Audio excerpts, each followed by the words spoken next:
Friends, today we are going to discuss about t-test and how to perform t-test in SPSS. Here is the introduction. T-test is a parametric test which is generally in use for the comparison of mean value of two groups. Remember, two groups only, okay?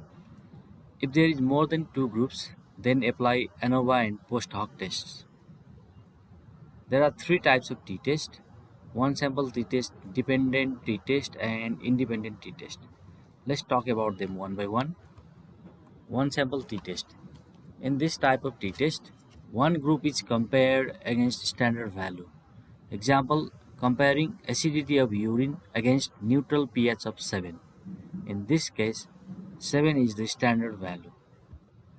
Dependent or paired t-test. It depends on same group or single population. Dependent t-test is applied to compare the mean value of same population at different time period. Example, measuring blood glucose value of same population before and after medication and compare their mean value. In this case, same population were tested before and after medication. Okay, so another is independent t-test or two sample t-test. Independent t-test is applied to compare mean value of two different groups. Example, comparison of blood glucose level between diabetes and non-diabetes people. In this case, diabetes people is one group and non-diabetes people is another group. Now let's perform test in SPSS. So this is SPSS file. Okay, here you can see diet status and vitamin D value, sunlight status and vitamin D value. Now first apply t-test to compare vitamin D level according to the diet status. In diet status, two groups are there: veg eater, non-veg eater.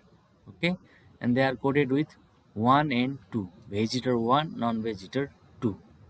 Okay, so to compare vitamin D level between these two groups, we will apply independent t-test. So go to the analyze, compare means, select independent sample t-test, and in test variable vitamin D, and in grouping variable according to the dietary status. So diet status. Define group. So 1 and 2. Okay, because we already coded 1 and 2 for veg and non-veg. So click on continue. Okay, so here is the result. So this is the mean value of vitamin D of veg eater, and this is the mean value of vitamin D of non-veg eater. So here is the p value. Okay, here sign to tailed, and below that there is a p value 0.427, and we know that at 5% level of significance, p value less than 0.05 is considered statistically significant, but here p value is 0.427, which is non-significant. So we can say that this vitamin, there is no significant difference in mean value of vitamin D level between veg eater and non-veg eater. Okay, now let's compare. Again we go to the SPSS file, and now let's compare vitamin D according to the sunlight status. In sunlight status, two groups are there: people exposed to the sun exposure group, and people who are not exposed to the sun, non-sun exposure group, and they are also coded with 1 and 2. Okay, so to compare vitamin D level between these groups, again go to the analyze, compare mean, independent sample t-test, and now that this vitamin D level of sun exposure and non-exposure group. Then in grouping variable, insert sunlight status, define group by 1 and 2.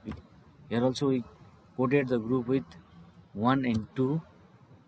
1 means sunlight exposure, 2 means non-exposure group. Now click on continue, click on OK. So here is the result. So this is the mean vitamin D value of sun exposure group and non-sun exposure group, and here is the p value.